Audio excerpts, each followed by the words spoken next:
সুধী দর্শক, ভালো আছেন নিশ্চয়ই। আমন্ত্রণ আমাদের ক্রাইম ফিকশনে। এবার আমরা দেখব বাগেরহাট জেলার শরণখোলা এলাকার একটি ঘটনা। এরকম ঘটনা আমাদের চিরচেনা, পত্রিকার পাতা খুললেই চোখ পড়ে এইসব খবরে। আমরা হয়তো ইচ্ছে করেই এড়িয়ে যাই, দেখেও দেখি না। এবার ক্রাইম ফিকশনের মাধ্যমে আমরা সেরকম একটি ঘটনা তুলে ধরবো আপনাদের সামনে। দর্শক, দেখতে থাকুন কি ঘটেছিল সেদিন বাগেরহাট জেলার শরণখোলায়।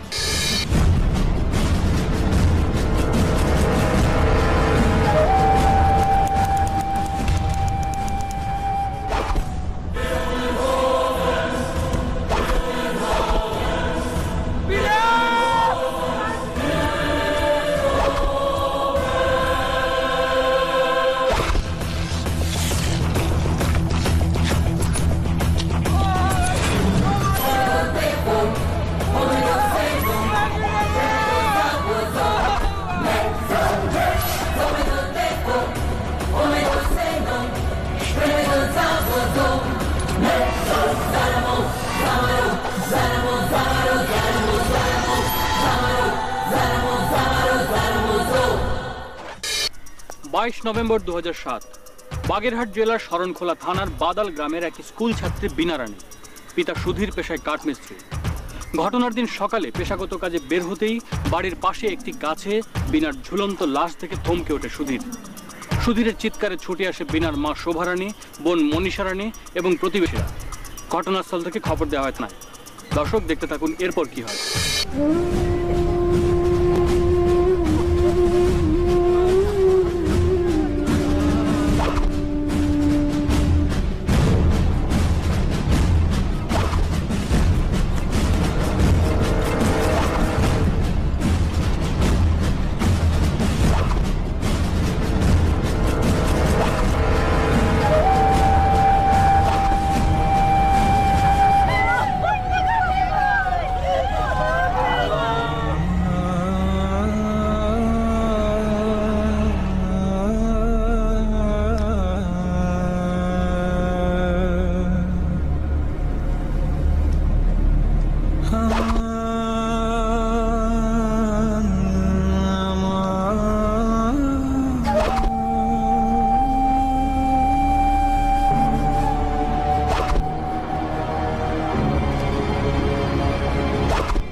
খবর পেয়ে দ্রুত ছুটে আসে পুলিশ। বীণার মৃতদেহ উদ্ধার করে মর্গে পাঠায়। ঘটনাস্থল পরিদর্শন শেষে ফিরে আসে তারা। দর্শক, বীণা কি আদৌ আত্মহত্যা করেছে নাকি এটি পরিকল্পিত কোনো খুন, এরই উত্তর খুঁজছে পুলিশ। দর্শক, সাথেই থাকুন। আসমত স্যার, তাহলে we are very clear it's a case of suicide. Sir, sir সুরত আলোর রিপোর্টে স্পষ্ট আত্মহত্যার প্রমাণ পাওয়া গেছে। তাই নাকি? দেখি স্যার। গুড। কিন্তু সবচেয়ে বড় কথা হচ্ছে যে এত অল্প বয়সী একটা মেয়ে, তার উপর আবার মাইনরিটি, স্যার কেন সুইসাইড করবে? তাহলে কি স্যার আমি আপনার স্পটে যাব? হ্যাঁ, আপনি না, আমিও যাব। আপনি এক কাজ করুন, আপনি গাড়িটা রেডি হতে বলেন, আবার বেরোবো, আপনাকে নিয়ে বেরোবো। Okay sir.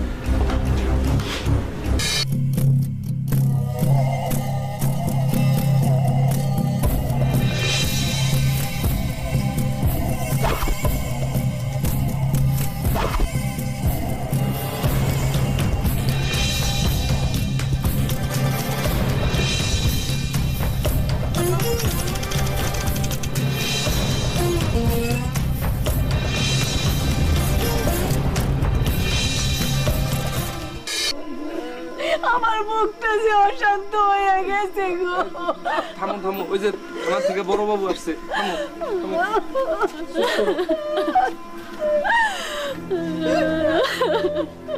আদাব। বসতে দেই গরিবের বাড়ি। না না, ঠিক আছে ঠিক আছে, আপনি বসুন প্লিজ, আপনার সাথে আমি একটু কথা বলবো। আপনাকে আবার একটু বিরক্ত করতে আসলাম, আপনার মেয়ে সুইসাইড করেছে এ ব্যাপারে আমাদের কোনো সন্দেহ নেই, বাট এই বয়সে একটা মেয়ে কেন সুইসাইড করলো সে বিষয়টা আমাদের জানা খুব প্রয়োজন। না বড়বাবু, আমার নিষ্কলঙ্ক নিষ্পাপ মেয়ে বিনা, আর কোনো শত্রু নাই, আমাদের সাথে কোনো প্রকার ঝগড়া বিবাদ হয় নাই, মান অভিমান হয় নাই স্যার। আচ্ছা, আপনার ছেলে মেয়ে কয়জন? আমার স্যার ওই একমাত্র মেয়ে বিনা, আর কোনো ছেলে মেয়ে নাই। তাহলে উনি কে? ও মনীষা, আমার বর্দার মেয়ে, বাপারা মাহারা, সেই ছোটবেলা থেকে আমার কাছে আমার মেয়ের মতোই মানুষ হইতেছে স্যার। ও আমার বড় মেয়ের মতো স্যার। আচ্ছা, এই বয়সে একটা মেয়ে কেন আত্মহত্যা করবে? আপনাদের সাথে কি কোনো ঝগড়াঝাটি হয়েছিল, কিংবা অভিমান করেছিল, কিংবা কোনো বিষয়ে আপনারা বকাবকি করেছেন, এমন কিছু ছিল? না বাবু, কোনোদিন আমাদের অবদ্ধ হয় নাই বাবু। স্যার আমি জানি। হ্যাঁ বলেন। মনীষা, ব্যাগটা রাখতো মা। দাও, তোমার কষ্টটা আমি বুঝি। দুইজনের সংসার হইল না হয় কথা ছিল, কোন রকম খায়া না খায়া পুরা থাকতাম। ঘরে দুইটা জোয়ার মাইয়া, মাইয়া দুইটার তো খাওয়ার পরনের খরচ দেওয়া লাগে না। তোমার কথা তো ঠিকই আছে, কিন্তু কোনো উপায় তো দেখতেছি না। এখন আমি কি করুম? আমি বা তোমারে কি গমু খাও, তার উপর বিনা লেখাপড়ার খরচ। থামো তো, বিনা লেখাপড়া খরচ, পেটে ভাত জোগাড় হয় না? বিনা আপাতত লেখাপড়ার দরকার নাই। না, তুমি ঠিক কথা বলো নাই। আমি বেশি লেখাপড়া করবার পারি নাই। বিনা যদি বেশি লেখাপড়া করবার পারে তাহলে তোমাদের জন্যই ভালো। একটা বড় চাকরি করে তোমাদের খাওয়াতে পারবো। তুই চুপ কর, এতে ভাত নাই, তার উপর আবার বিদ্যা। আমি মনে করছি একটা চাকরি করব। হ্যাঁ, কি করবি? চাকরি।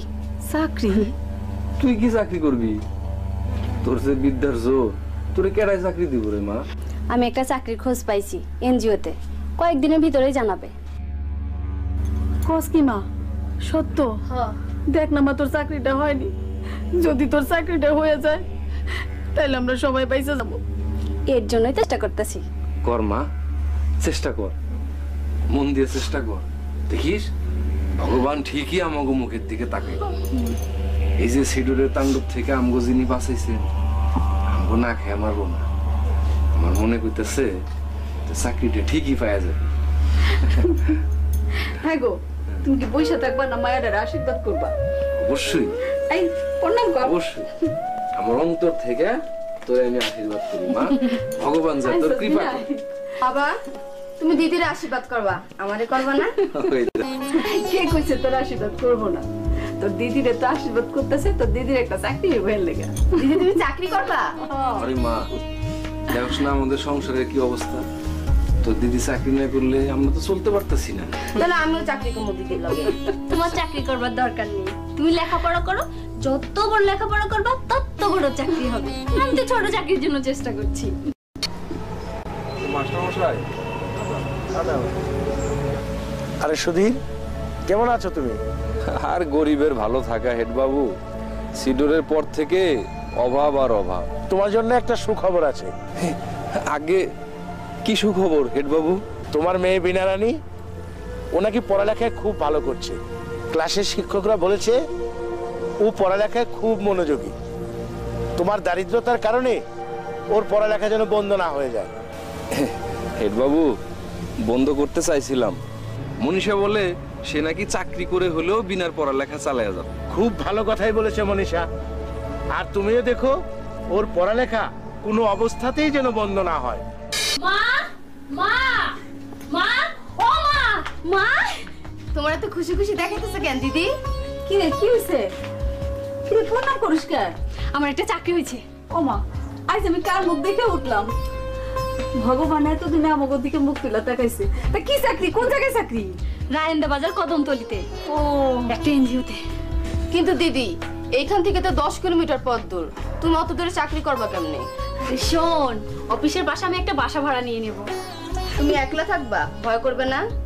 তোর যখন স্কুল ছুটি হবে তুই আগে থাকবি। আচ্ছা, খুব মজা হইব। হ্যাঁ, খুব মজা হবে রে।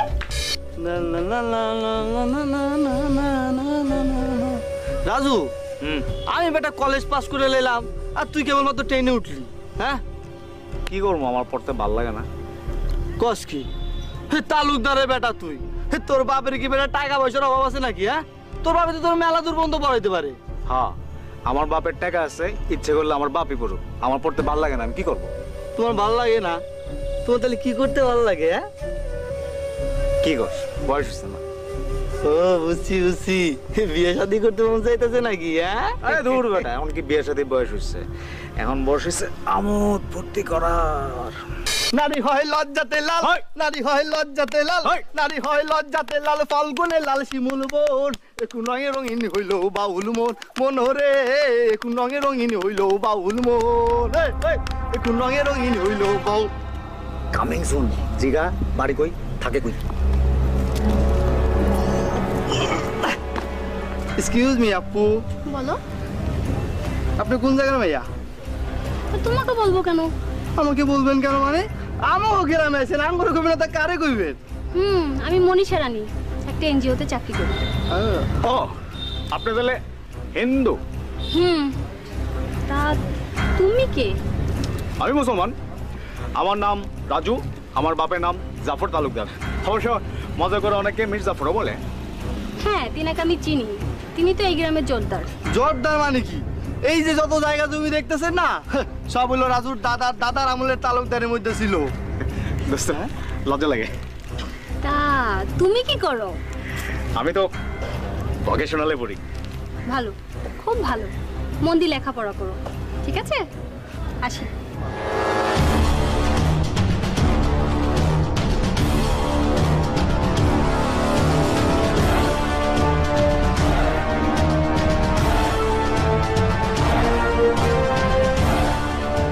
ধুর, আরেক জাতি, তারপর আবার বয়সে বড়, সুবিধা হবো না। মিস ফায়ার করলাম। একবারে না পারিলে দেখো শতবার। একটু রঙে রঙিন হইল বাউল মোর মন রে, একটু রঙে রঙিন হইল বাউল মোর। আরে বুঝলা বিনার মা, মনীষার চাকরি হওয়ার পর থেকে আমিও একটার পর একটা কাম পাইতেছি। আসলে কি জানো, ঘরে মা লক্ষ্মী একবার ঢুকলে সবার ভাগ্য খুলে যায়। কি ব্যাপার শোভারানী, কি ভাবতেছো? আমি তো মনীষার কথাই ভাবতেছিলাম। আরে দূর যা, বাবা বাবির কিছু নাই, কইছিলাম না আমি নিজেকে দেখে আইছি, অনেক ভালো আছে। শোনো, আরে দুশ্চিন্তার কোনো কারণ নাই। বিনা, বিনা, ওই দেখো, কইতে না কইতে মনীষা আইসা পড়ছে। ঠিক আছে মা, মা, আয় আয়। মনীষা, কি হইছে? তোর মন খারাপ কেন? আমার একা একা ভালো লাগে না। কোষ কি? আচ্ছা, এক কাম করলে কেমন হয়? বিনারে কয়দিনের জন্য ওর সাথে দিয়ে দেই। হ্যাঁ, থাকুক থাকুক না, ওর তো কালকে থেকে স্কুল বন্ধ। যাক। আরে দিদি, কখন এলে তুমি? এই তো এখন। ছুটি নিয়ে আইছো? আরে না, একদিন ছুটি তো তাই চলে আসলাম, কালকে আবার চলে যাব। এই বিনা, তুই গিয়ে দিদির সাথে কয়দিন থাক। হ্যাঁ, তুই থাকলে আমার সময় কাটবে। তোমরা যখন এত করে কইতাছো, তখন কি আমি না গিয়ে পারি? এই দেখো আমার লক্ষ্মী মেয়ে। হাওয়ার গাড়ি চইলা গেল রে আমার বন্ধু আইলো না, আমার বন্ধু আইলো না। হাওয়ার গাড়ি চইলা গেল রে আমার আইসে পাইছে। ও দিদি, হ্যাঁ বলো। কাকে নিয়ে আসলেন? ও, তোমার সাথে পরিচয় করিয়ে দিই, আমার ছোট বোন বিনা। আচ্ছা, সেও কি আপনার সঙ্গে চাকরি করবে? আরে না না, আমি একা থাকি তো, তাই ও আমার সাথে থাকবে। বাহ, খুব ভালো। দিদি, হ্যাঁ বল। কে? ও, উনি হচ্ছে তালুকদারের পোলা। এই যে জমিগুলো দেখছস না, এইগুলো সব ওনার দাদাদের ছিল। না দিদি, এখন তো আর জমিদারি নাই, তবে জমিদারি না থাকলেও প্রতাপ এখনো যায় নাই। এই এলাকার সব লোক আমার বাপরে খুব মান্য করে। আমিও চিনি। রাজু, হ্যাঁ। আমরা এখন যাই রে ভাই। হ্যাঁ হ্যাঁ দিদি, চল। আচ্ছা, চলবি না? ভালো থাকেন দিদি। হ্যাঁ, এইবার তো আর মিস ফায়ার হবে না। পুরো খাপি খাপি মিলিয়ে গেছে গা। ও দাদা পায়ে ধরি রে, মেলা থেকে বউ এনে দে। ও দাদা পায়ে ধরি রে, মেলা থেকে বউ এনে দে। তাড়াতাড়ি দে রে দাদা, মিনতি তোর কাছে, নইলে সব বউ কিনে নিবে, পয়সা যাদের আছে। দাদা পায়ে ধরি রে, মেলা থেকে বউ এনে দে। দিদি, হ্যাঁ বল।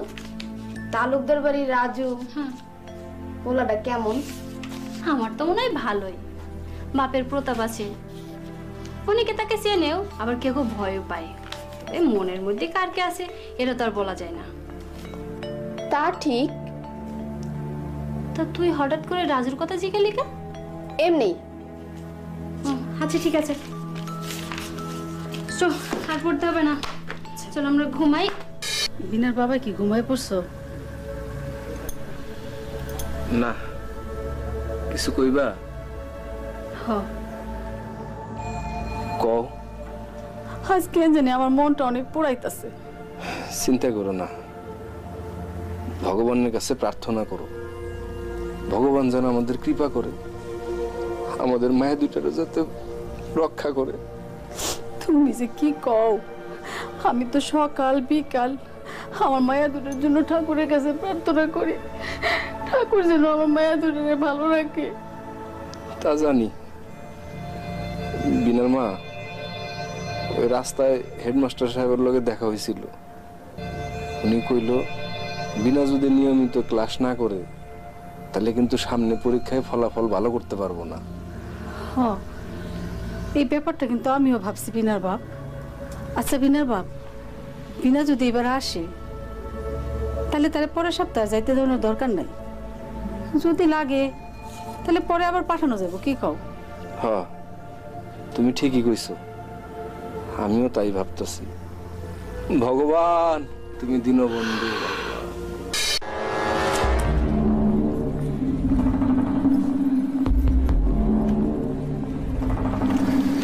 বিনা, তুমি শরণখোলায় কি মনে করে? তোমার দেখতে ইচ্ছা করছে তাই চলে আসছি। পাগল নাকি?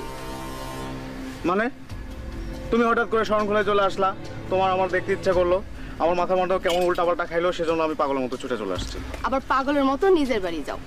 এগুলো কি কও? আমি কি তোমার বউ যে আমার জন্য পাগল হয়েছো? এখন বউ না, একদিন তো হওয়া। যখন হমু তখন দেখা যাবে। এখন যাও তো। আরে আরে, তুমি কবে আইবা?